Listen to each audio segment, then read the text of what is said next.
Hello दोस्तों, कैसे हैं आप सब। आज की हमारी कहानी है दूसरी शादी का सपना पड़ा भारी। रात के 2 बज रहे थे और कोहरा इतना घना था कि खिड़की के बाहर कुछ भी दिखाई नहीं दे रहा था। पर घर के अंदर का मंजर साफ था। रघुनाथ अपनी अलमारी से कपड़े निकाल निकाल कर बाहर फेंक रहा था। बहुत जी लिया तुम्हारे साथ, अब और नहीं। अपनी इन 6 बेटियों को उठाओ और इसी वक्त दफा हो जाओ। रघुनाथ की आवाज में एक अजीब सी ठंडी नफरत थी। उसकी मां पार्वती पास ही खड़ी कुर्सी पर बैठी यह सब देख रही थी। उसने एक बार भी अपने बेटे को रोकने की कोशिश नहीं की, बल्कि उसने मीरा की तरफ देखते हुए कहा, देख क्या रही है मीरा। रघु का फैसला पत्थर की लकीर है। 6 लड़कियां पालने का सामर्थ्य नहीं है हमारे पास। हमें वारिस चाहिए था, जो तू दे नहीं पाई। अब रघु दूसरी शादी करेगा, उसे अपना वंश आगे बढ़ाना है। ननद सुमन ने मीरा का हाथ पकड़कर उसे दरवाजे की तरफ धकेला। भाभी, तमाशा मत करो। पड़ोसियों को पता चला तो हमारी बदनामी होगी। शांति से अपनी इन मुसीबतों को लेकर निकल जाओ। मीरा की आंखों में आंसू सूख चुके थे। उसने अपनी 2 महीने की सबसे छोटी बेटी ममता को अपनी फटी हुई शॉल में लपेटा। उसकी 5 और बेटियां आरती, 16 साल, पूजा, किरण, मुन्नी और छुटकी ठंड से कांपती हुई अपनी मां के पीछे लग गईं। रघुनाथ ने उन्हें घर के बाहर निकाला और लोहे का भारी गेट बंद कर दिया। बाहर की ठंडी हवा ने बच्चियों के बदन को चीर दिया। गली सुनसान थी। माँ, अब हम कहाँ जाएंगे? सबसे बड़ी बेटी आरती ने पूछा। उसकी आवाज में डर कम और अपने पिता के प्रति नफरत ज्यादा थी। मीरा ने कुछ नहीं कहा। वह अपनी बेटियों को लेकर पैदल ही मुख्य सड़क की ओर चल दी। नंगे पैर और आधे कपड़ों में 6 बेटियों का यह काफिला किसी तरह एक बस स्टैंड तक पहुंचा। वहां की बेंच बर्फ जैसी ठंडी थी। मीरा को अपनी पुरानी सहेली पायल की याद आई। पायल और वह बचपन में साथ पढ़े थे। पायल की शादी एक संपन्न परिवार में विक्रम सिंह से हुई थी। मीरा ने सालों से उसे फोन नहीं किया था, क्योंकि रघुनाथ को उसका सहेलियों से बात करना पसंद नहीं था। मीरा ने अपने पुराने बैग से एक छोटी डायरी निकाली और पायल का नंबर ढूंढा। उसने कांपते हाथों से फोन मिलाया। फोन पायल ने ही उठाया।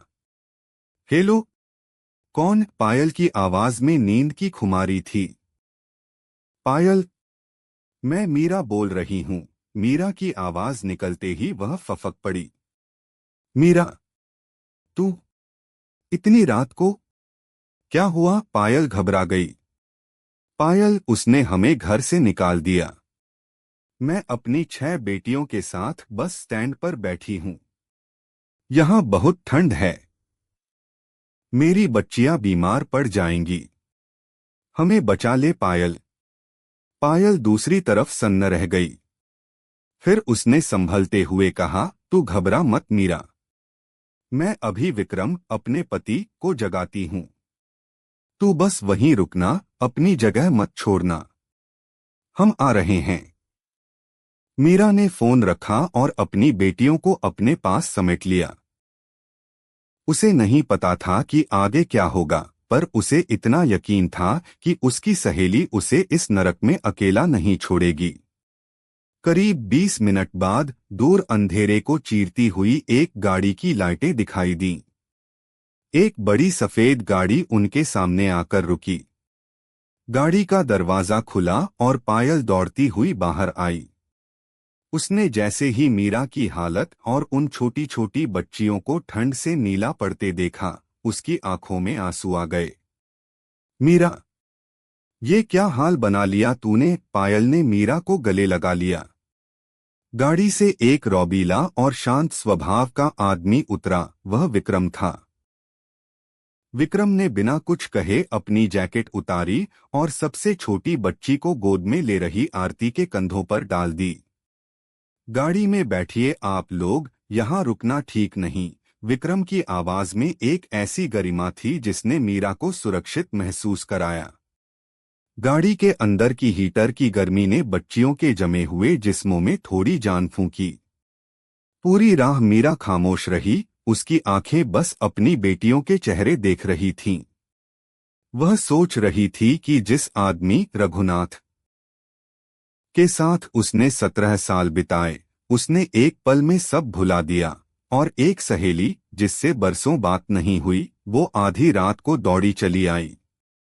जब गाड़ी एक बड़े और खूबसूरत मकान के सामने रुकी तो पायल ने मीरा का हाथ थाम लिया। आज से ये तेरा घर है मीरा। जब तक तू यहाँ है कोई तेरा बाल भी बांका नहीं कर पाएगा। अंदर जाते ही पायल ने बच्चियों के लिए गर्म दूध और कंबल मंगवाए।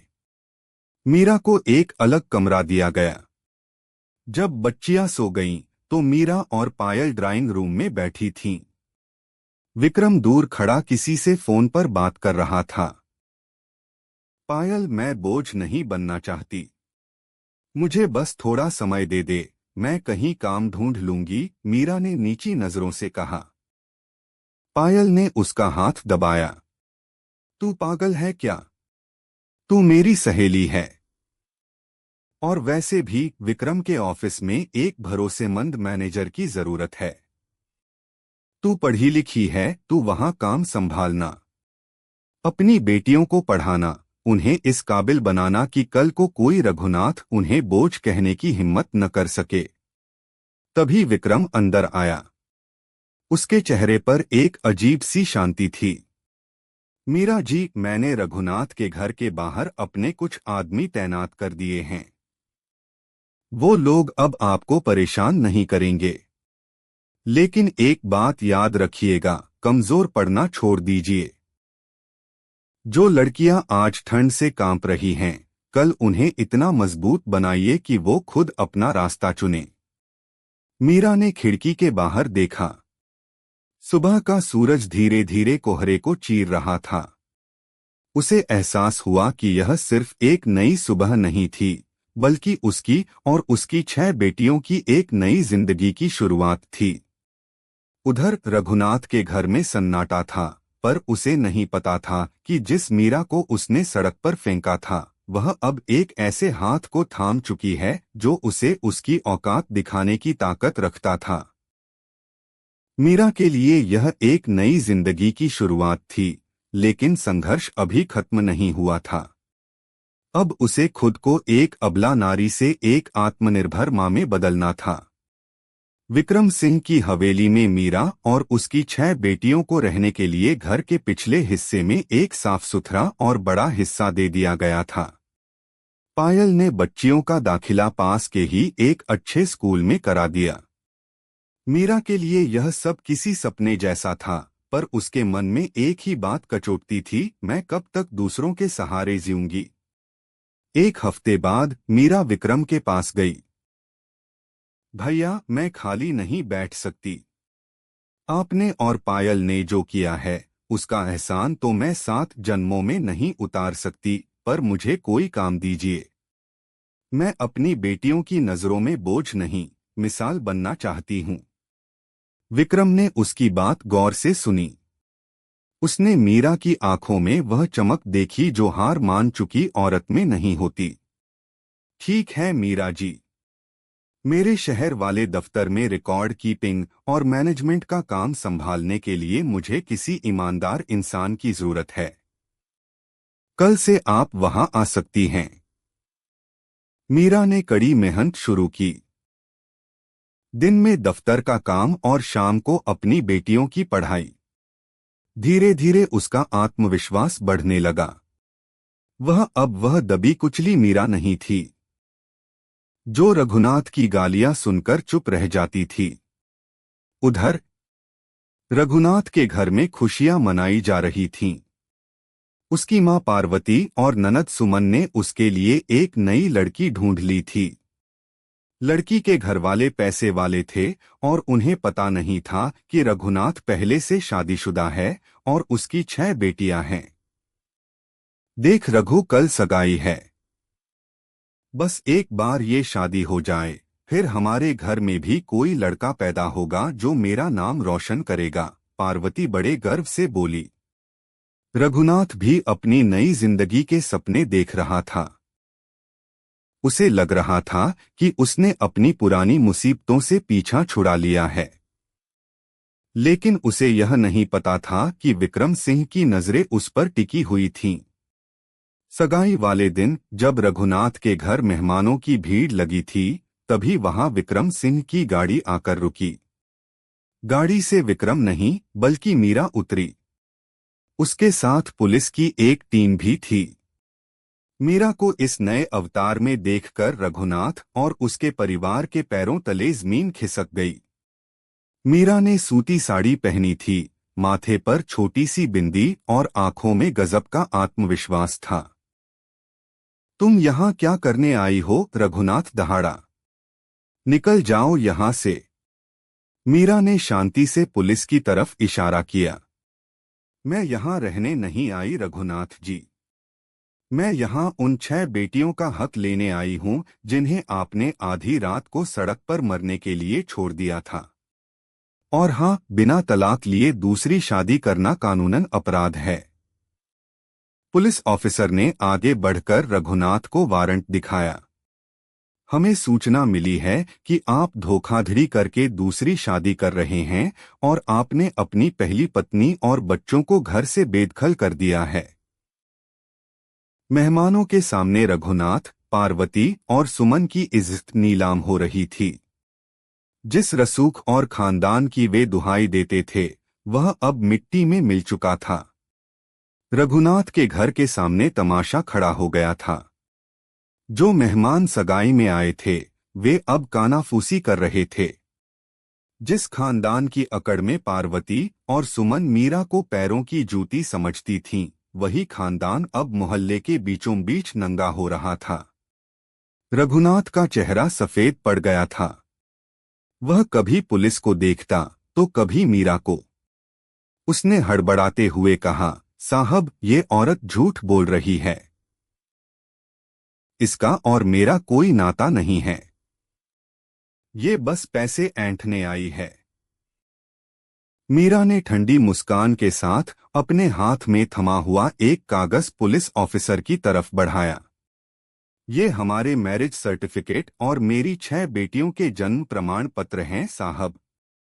और ये रही इस घर की रजिस्ट्री, जिसमें आधा हिस्सा मेरा भी है, क्योंकि ये घर मेरे ससुर जी ने मेरे नाम के भरोसे छोड़ा था। पार्वती सास चिल्लाई, अरे हट कुलच्छनी, ये घर मेरे बेटे का है। पुलिस साहब, ले जाइए इसे यहां से। पुलिस ऑफिसर ने कड़क कर कहा, चुप रहिए माजी। अभी तो सिर्फ धोखाधड़ी की बात थी, अब तो घरेलू हिंसा और बच्चों को लावारिस छोड़ने की धाराएं भी लगेंगी। तभी विक्रम सिंह की गाड़ी वहां आकर रुकी। विक्रम धीरे से बाहर निकला और रघुनाथ के पास जाकर खड़ा हो गया। विक्रम का कद और उसकी आंखों का खौफ रघुनाथ को अंदर तक हिला गया। विक्रम ने बहुत शांत आवाज में कहा, रघुनाथ, मैंने सुना है तुम्हें वारिस चाहिए था। जो अपनी बेटियों को बोझ समझता है, उसे ये दुनिया भी बोझ समझने लगती है। आज तुम्हारी सगाई नहीं होगी, आज तुम्हारी बर्बादी की पहली किश्त जमा होगी।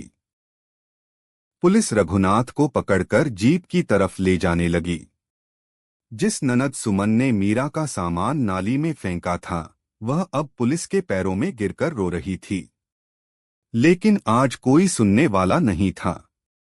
सगाई में आए लोग थू थू करते हुए चले गए और वह अमीर घर वाले, जिनकी लड़की से रघुनाथ की शादी होने वाली थी, उन्होंने वहीं सबके सामने रघुनाथ को 2 थप्पड़ जड़े और रिश्ता तोड़ दिया।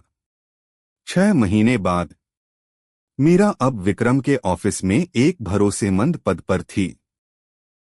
उसने रघुनाथ से कानूनी लड़ाई लड़कर घर का अपना हिस्सा लिया और उसे बेचकर शहर में एक छोटा लेकिन अपना घर खरीद लिया। एक दिन दफ्तर से लौटते वक्त मीरा ने सड़क किनारे एक भिखारी को देखा जो फटे हाल में बैठा था। गौर से देखा तो वह रघुनाथ था। जेल से छूटने के बाद माँ और बहन ने उसे भी घर से निकाल दिया था क्योंकि अब उसके पास पैसा नहीं था। पार्वती और सुमन भी अब एक छोटे से कमरे में रहकर दूसरों के घरों में बर्तन मांजने पर मजबूर थीं। रघुनाथ ने मीरा को देखा और पहचान लिया। उसने हाथ फैलाए, मीरा, मुझे माफ कर दो। मुझे मेरी बेटियों से एक बार मिलवा दो। मीरा रुकी, अपनी गाड़ी का शीशा नीचे किया और बड़ी शांति से बोली, रघुनाथ जी, आपने जिन्हें पत्थर कहा था वो अब हीरे की तरह चमक रही हैं।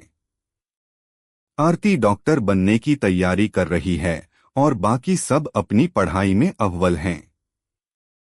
पर अफसोस, उन बच्चियों का कोई बाप नहीं है। उनका बाप उसी रात मर गया था जब उसने हमें कोहरे में अकेला छोड़ा था। मीरा ने गाड़ी आगे बढ़ा दी। उसके चेहरे पर न नफरत थी, न बदला लेने का जुनून। उसके चेहरे पर था तो सिर्फ एक सुकून, अपनी बेटियों को एक सम्मानजनक जिंदगी देने का सुकून। पायल और विक्रम आज भी उसके साथ थे, पर अब मीरा किसी के सहारे की मोहताज नहीं थी। उसने साबित कर दिया था कि औरत तब तक ही कमजोर है जब तक वह अपनी शक्ति को नहीं पहचानती। धन्यवाद दोस्तों।